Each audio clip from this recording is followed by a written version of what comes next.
네, 뉴스를 배달해 드립니다. YTN 뉴스라이더 오늘의 정치권 이슈 배달해 주실 분 모셨습니다. 정우택 국민의힘 의원 나와 주셨는데요. 안녕하세요. 안녕하십니까? 예. 자, 짧게 대통령 순방 얘기부터 해볼게요. 네. 오늘 주요 뉴스여가지고 자 일단 한일 정상 간의 약식 회담이 30분 정도 이루어졌고요. 그리고 한미 정상은 2분 정도 인사로 마무리를 했습니다. 이거는 회담이나 회동이라고 부르긴 좀 어렵잖아요. 그래서 이번에 외교가 뭐 정상 외교 그 당사가 국 간에 그것보다는 순방 외교라고 이렇게 표현을 많이 하고 있지 않습니까? 그래서 그 말씀 제가 답변드리기 전에 이번에 그 유엔 총회에서 예. 연설은 소위 이번에 이제 대통령 되시고서 첫 번째 국회 유엔 연설 아니십니까? 그래서 저는 국제사회 제대로 그 이번에 성공적인 데뷔를 하셨다 이렇게 평가를 합니다. 예. 뭐 야당에서는 추상적으로 뭐 이렇게 뭐 표현을 했다 이렇게 하시는데 자유 얘기를 이제 네, 또 근데 언급하셔가지고 그게 예. 국제사회에서의 자유와 연대라는 우리 그 외교 방향을 말씀한 거기 때문에 저는 그것은 그 야당의 그냥 주장이다 이렇게 생각을 하고요. 북핵과의 문제 또 앞으로 팬데믹 문제 또 우리가 평화를 기조로 하는 그 국제사회 일원으로서의 우리 대한민국의 역할 이런 점을 강조했다는 것은 굉장히 의미가 있다고 생각하고요. 지금 순방 외교를 얘기하셨는데 지금 무슨 한미 정상회담은 지금 막 뭐 소식이 들어오는 거 보면 뭐 지금 말씀한 대로 뭐 2분이라 이건 정상회담이라고 하기에는 못하고 뭐 조우라고 할 수도 있을 정도의 짧은 시간인데 네. 아마 이것은 지난 5월에 정상회담이 있었기 때문에 이번에는 그렇게 긴 회담이 있지 않았나 이렇게 생각이 드는데 다만 아쉬운 거는 저희로서는 이번에 전기 자동차에 대한 여러 가지 그 세제 혜택이라든지 이런 것을 이번에 미국에다가 다시 한번 우리 정상에 얘기할 수 있는 기회를 통해서 해결이 되기를 기대했는데 과연 그 언급이 있었는지 그거에 대해서 아직 보도가 없어서 제가 말씀을 못 드리겠습니다만 그게 없었다 그러면 상당히 아쉬운 점이 있다 이렇게 생각합니다. 예, 인플레이션 감축법 관련해서 논의를 하는 거냐 그리고 한미 간엔 정상회담이 있지 않을까 이런 예상들이 있었는데 굉장히 짧은 시간 동안 인사만 한 것으로 보여서 많은 아쉬움이 남는다 이런 얘기들이 나올 것 같고요. 그렇습니다. 예, 자 그러면은 국회 얘기도 좀 해보도록 하겠습니다. 이제 한일 정상회담도 잠깐 있는데 예, 그 말씀해 30분 주시죠. 만났다고 예. 저 아침 우리 시간은 오늘 새벽에 만난 것 같아요. 그렇죠. 근데 1시 25분 그동안에 여러 가지 정도? 이 외교상의 관례 문제 또는 그다음에 어떻게 이게 이루어지느냐 안 이루어지느냐 조금 일본과 우리나라에 좀 삐걱거림이 있었습니다. 신경전이 있었죠. 하여튼 결과적으로 30분의 만남을 통해서 앞으로 한일 관계 개선에 대해서 분명히 두 정상이 얘기를 했을 거라 이렇게 예상이 되기 때문에 앞으로 한일 관계 개선에 대해서도 우리가 좀 많은 기대를 해도 좋겠다. 저는 이런 희망적인 생각을 갖습니다. 예, 약식 회담이었지만 첫 발을 뗐다는 데 의미가 있다 이런 그렇습니다. 평가도 들리고요. 네, 그렇습니다. 국회 얘기로 좀 넘어가 보면 이준석 전 대표가 이제 가처분 신청을 잇따라 내가지고 지금 5차례 냈고 6번째 가처분 신청을 낼 수도 있다 이런 얘기도 나오고 있는 상황이잖아요. 국민의힘에서 어제 아까 제가 새로운 카드다 이렇게 말씀을 드렸는데 재판부 변경을 법원에 요청을 했어요. 근데 법원에서는 지금 사실상 거부한 상황이거든요. 예, 이거 어떻게 보셨습니까? 저는 뭐 새로운 카드다 이렇게 표현을 하셨지만 그거 받아들이지 않을 거다. 우리 예상은 그렇게 이미 했습니다. 알고 했다는 말씀이십니까? 알고 했다는 것보다는 그냥 예상을 그렇게 아마 재배당에 대한 그 조치를 법원에서는 취해주지 않을 거다. 이런 예상을 저는 했습니다. 예. 그 이유 근데 이번에 왜 했느냐? 그러니까요. 그거는 아마 지금 우리 당의 율사 의원들의 지금 판단은 요전번 그 법원의 판결은 상당히 정치적 판결이었다 하는 이런 것이 굉장히 다수를 이루고 있습니다. 그래서 요번에 그것을 한 것은 지난번에 그 판결이 그렇게 공정하지 못했고 또 정치적 판결의 성격이 강하게 나타난다. 이것에 대한 우리 당의 강력한 항의 표시로서 재배당을 요구했다. 이렇게 이해를 해주시면 좋겠습니다. 근데 이게 법원에서 받아들이기 어려울 것으로 예상된다. 이게 사실 의원님뿐만 아니라 다른 분들도 했을 수 있는데 그럼에도 불구하고 이거를 요청을 했다. 그럼 굉장히 정치적인 의미가 담긴 해석인 거잖아요. 그렇습니다. 그런데 그거조차도 하지 않으면 우리 당이 그동안에는 정당의 그 내부 결정에 대해서 사실 사법부가 그렇게 그 자율성을 인정해주고 사법부가 그렇게 판단해서 하진 이런 사례는 그렇게 많지 않습니다. 거의 없다고 저는 보는데 이번에 판결에 대해서는 이제 아까 말씀드린 대로 저희 당에서는 그런 입장을 갖고 있기 때문에 이번에 우리 당은 그 강력한 항의 표시 이것은 해야 된다 이런 점에서 한 것으로 제가 이해를 하고 있습니다. 가만히 있으면 안 된다. 약간 이런 얘기로도 그렇죠. 좀 네, 이해가 예, 되고요. 예. 근데 이거 재판부 바꿔달라고 이제 요청을 하면서 내민 논리 가운데 조금 얘기가 많이 나왔던 부분이 있어서요. 지금 전주의 비대위원과 재판장이 동문이다. 지금 서울대 동문이라는 거잖아요. 네. 근데 사실 동문이면은 유리하게 작용하는 건데 이게 동문이니까 바꿔달라. 보통 바꿔달라는 건 불리하니까 네. 바꿔달라고 하는 거잖아요.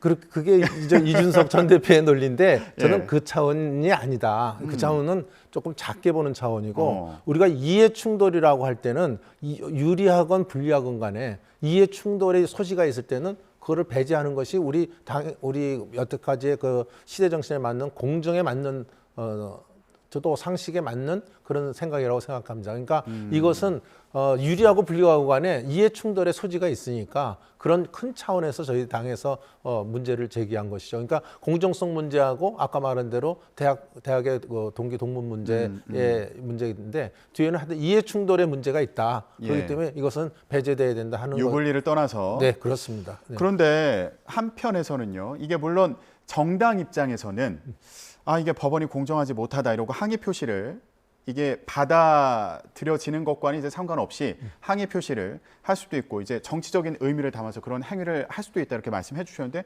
한편에서 보면 이거 정당이 법원의 판단에 좀 관여하거나 압박을 주는 것으로 느껴질 수도 있지 않을까? 저는 그 걱정보다는 저는 저희의 압박에 의해서 뭐 법원이 우리 또 판사라고 하는 거는 법과 양심에 따라서 재판하는 걸로 이렇게 우리가 인식이 돼 있기 때문에 예. 우리 사법부의 견해에 대해서는 우리는 존중을 해야 된다 이런 입장을 견지하고 있고요. 다만 그 문제보다는 저는 오히려 정치가 사법화되는 그러니까 정치력이 실종이 되고 또 정치적으로 해결될 수 있는 문제를 예. 법원에 갖고 가서 하는 지금 벌써 아까 말씀하신 대로 가처분만 지금 5차례를 갖다가 추진하고 있기 때문에 예. 그 가처분의 판결에 따라서 우리 당의 여러 가지 그 진행이나 운명이 좌우된다고 하는 것은 이것은 우리는 정치의 사법화 이건 앞으로 우리 정치권이 해결해야 될 큰 숙제라고 저는 보고 있습니다. 그래서 궁금한 게 지금 의원님들께서 만나시면 무슨 얘기 나누는지 이게 궁금하더라고요. 왜냐하면은 이게 가처분 신청이 인용이 되면 28일 날 이제 또 신문이 진행이 되잖아요. 이후에 인용이 되면 이거 지금 정진석 비대위원장 체제가 다시 무효가 되는 건가?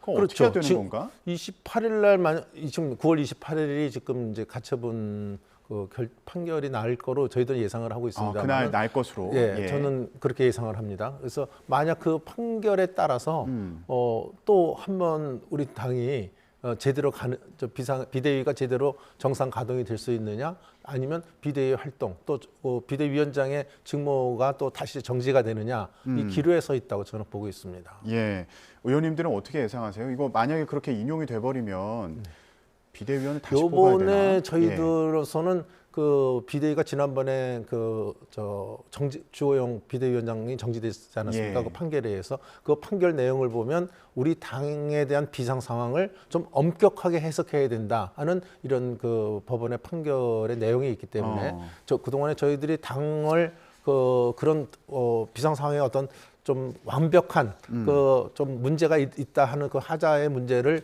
좀 보완한 만큼 이번만큼은 제대로 기각돼서 나오지 않을까. 우리 율사 의원 중심으로 예. 의원들은 그렇게 지금 기대를 하고 있습니다. 그렇군요. 재판부 이거 변경을 요청한 걸 두고는 이제 지도부도 좀 불안한 거 아니냐 이런 해석도 나와가지고. 그것보다는 아까 제가 다시 강조하지만 우리 당이 그 정치적 판결에 대한 강력한 항의의 표시다. 그렇게 오히려 이해해 주시는 게 더 좋을 것 같습니다. 예. 근데 이준석 전 대표가요, 그 성상납 의혹 관련해서 지금 불송치 결정이 내려졌잖아요. 네. 이게 이제 공소시효가 지났다 이런 이유였는데 그러다 보니까 기존에 그 당원권이 6개월 동안 정지된 거 관련해서 윤리위 그 징계 결과에 대해서도 가처분 신청할 수 있다 이런 전망이 나와서요. 네.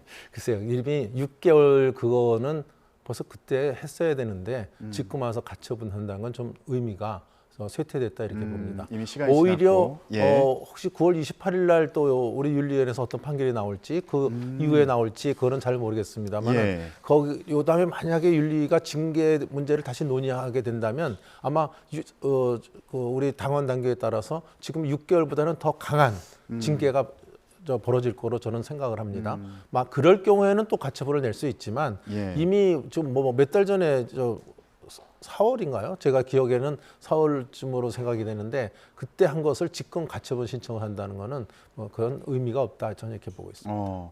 근데 의원님은 어떤 의견이세요? 이제 윤리위에서 추가 징계를 절차에 이제 들어간 상황인데 일단 당원권 정지 그 6개월 정지보다는 더 센 징계가 나올 것으로 다 이제 예상이 되고 있는 상황이고요. 그렇습니다. 의원님은 어느 정도 수준의 징계가 내려져야 된다 이런 의견이 있으신가요? 우리 아까 말씀드린 당원 단계에는 징계에 대해서 재징계 논의를 할 때는 그 전에 그 징계 처분을 한 것보다 더 강한 처분을 하게 돼 있다. 우리 당원 단계에 그렇게 돼 있다는 말씀을 예. 드리고요. 지금 6개월 당원 정지인데 이 당원 정지권이 3년까지 지금 가능합니다. 우리 당원 단계에. 예. 그러니까 6개월에서 뭐 3년으로 늘리는 것도 더 강화되는 것이고요. 예. 그보다 이제 더 하는 것은 탈당 권유가 있어서 탈당 권유 결정이 내려지면 열흘 이내에 그 제명이 열흘이 경과되면 소위 제명이 되는 거고 완전 제명이 있고 이렇게 그 단계가 좀 그렇군요. 그게 있습니다. 예. 그러면은 이게 제명을 해버리면 윤리위로서도 좀 부담이 있으니까 3년 정도 당원권을 정지할 가능성에 대해서도 언급을 하는 경우들이 있어서요. 그건 뭐 여러 가지 지금 설이 네. 나오고 있지만 네. 아마 제가 아는 그 이양희 윤리위원장은 그 자기가 정한 어떤 그 원칙과 소신에 따라서 이걸 할 것이지 또 좌고우면해서 뭐 정치 상황을 들여다보고 이렇게 판단하실 그런 분은 아니라고 보기 때문에 아마 이번에는 만약에 징계 절차가 다시 논의가 된다고 한다면 아마 지금보다는 훨씬 강한 또 징계가 이루어질 것으로 그런 소신을 갖고 계시리라 저는 그렇게 봅니다. 예, 출당 권유 같은 경우에는 이게 징계 조치가 내려지고 나서 열흘 안에 출당을 하지 않으면은 자동으로 제명되는 제명되는 그런 절차군요. 네. 그러니까 이게 탈당 출당 권유가 그렇습니다. 탈당 권유. 네. 탈당 권유나 이제 제명이나 비슷한 수준의 징계로 볼 수 있는 그렇습니다. 거고. 네. 그래서 3년 그 당원권 정지 가능성에 대해서도 얘기가 나오길래 이제 여쭤봤고요. 그런데 지금 이준석 전 대표가 그 성상납 의혹 관련해서 불송치가 되면서 이거 추가 징계에도 좀 영향 미치는 거 아니냐. 왜냐하면 이제 일단 불송치가 됐으니까 추가 징계를 내리기에도 조금 애매해진 거 아니야? 이렇게 보는 시선도 있을 것 같아요. 글쎄요, 이번에는 그 제가 그 이해하기는 공소시효가 지났기 때문에 이건 법률적으로 처벌 대상이 아니다. 그 정도를 얘기한 것이지 그 성관계가 성상납이 있었는지 없었는지에 대한 사실관계 그거는 경찰이 좀 얘기를 하지 않았고요. 예. 또 이제 그 후에 지금 문제가 이제 그 성상납을 무마하기 위한 그 회유 문제가 있지 않았습니까? 그래서 요 문제에 대해서도 지금 아마 검찰이 더 조사를 하는 것으로 알고 있고, 예. 저희가 알기로는 지금 가로세로 연구소에서 고발을 할 때 그게 아니라고 이제 하는 바람에 좀 무고죄라는 것이 또 하나의 또 쟁점이 될 것 같습니다. 예. 그러니까 조금 앞으로 이 문제는 계속 경찰의 좀 수사 결과를 좀 지켜봐야 되지 않을까 이렇게 생각합니다. 예, 그러니까 관련해서 무고죄나 증거인멸 교사 혐의에 대해서 이제 수사가 진행 중이니까. 네. 그래서 이게 지금 당장 윤리위 어떤 결정에 영향을 미치기 좀 어려워 보인다. 그거는 아마 윤리위원들이 판단할 겁니다. 예. 직접 영향 미치기는 어렵다고 저도 보고 예. 있습니다. 근데 이준석 전 대표에 대해서 어느 정도 수준의 징계가 내려질지 아직 뭐 정해진 건 없습니다만 일부에서 이제 뭐 제명 가능성에 대해서도 얘기가 나오다 보니까 이런 궁금증이 생긴 것 같아요. 이준석 전 대표가 만약에 뭐 제명을 당해서 나가서 신당을 창당한다면 지지를 받을 수 있을까? 저희가 여론조사 결과를 보니까 일단 지지하겠다는 응답은 한 35%, 35.9% 이렇게 나왔고요.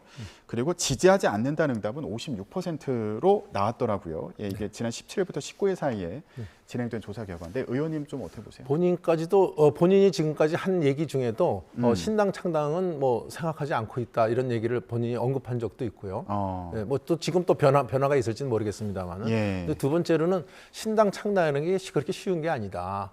여러 가지 그 정치 자금의 문제, 또 인적 구성의 문제 여러 가지가 쉬운 게 아니다 이런 얘기를 한 가지 더 말씀드릴 수 있고 이준석 전 대표가 지난번 그 박근혜 대통령 탄핵 이후에 바른정당을 만들 때 우리 당에서 그 당시에 새누리당에서 바른정당으로 이적을 했다 그럴까 당을 옮겼습니다. 예. 그때 당을 옮겨서 바른정당이 결국 성공하지 못하지 않았습니까? 그래서 그때 신당에 몸소 몸을 담아 보니까 아 신당이라는 게 이렇게 쉬운 게 아니다 예. 하는 것을 아마 몸소 체험했을 거다 저는 보기 때문에 이준석 대표가 이렇게 당을 만드는 것이 그렇게 쉬운 게 문제가 아니다. 그리고 아까 말씀드린 대로 설사 만든다 하더라도 지지를 받기가 굉장히 어렵다 이렇게 보고요. 예. 그때 그 하나가 뭐 박근혜 탄핵 얘기가 나왔으니까 제가 말씀을 드리면 탄핵했을 때 당연히 그 풍전등화에 있지 않았습니까? 예.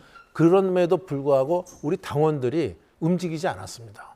그때 그 풍전등화에서 지금의 국민의힘까지 이렇게 살아남을 수 있었던 것은 여러 가지 요인이 있지만 예. 그중에 한 요인이 우리 당원들이 많은 당원들이 움직이지 않았다.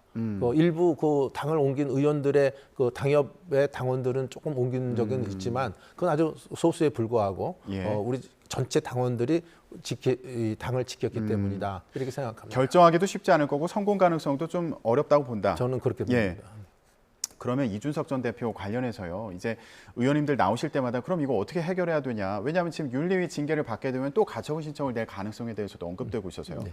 근데 어제 저희가 이용호 의원님 이제 네. 모셔서 얘기를 네. 나눴는데 어제 말씀이 외과적인 수술을 해야 된다 이런 말씀도 하시고 그리고 헤어질 결심을 해야 된다. 네. 예, 그래서 이게 제명을 해야 된다는 말씀 좀 애둘러 표현한 게 아닌가 이렇게 해석이 되기도 했는데 의원님 의견은 어떠세요? 지금 당의 우리 의원들의 분위기는 좀 더 강한 징계를 해야 된다는 이런 건의까지도 이루어지는 그런 그 분위기입니다. 예. 그렇기 때문에 이번에 만약에 28일 날 그 판결이 나오게 되면 그것에 따라서 물론 좌우가 되겠지만 예. 만에 하나 인용이 된다고 한다면 정진석 비대위원장 체제가 유지될 수 없죠. 예. 그렇게 되면 결국은 지금 새로 뽑힌 주호영 원내대표 체제로 운영할 수밖에 없다. 그러면 직무대행 체제가 되는 거예요? 그렇습니다. 예. 그렇게 체제로 될 수밖에 없고, 하여튼 지금 뭐 저는 조금 더 좀 낙관적 성격이라 그런지 28일 날 판결이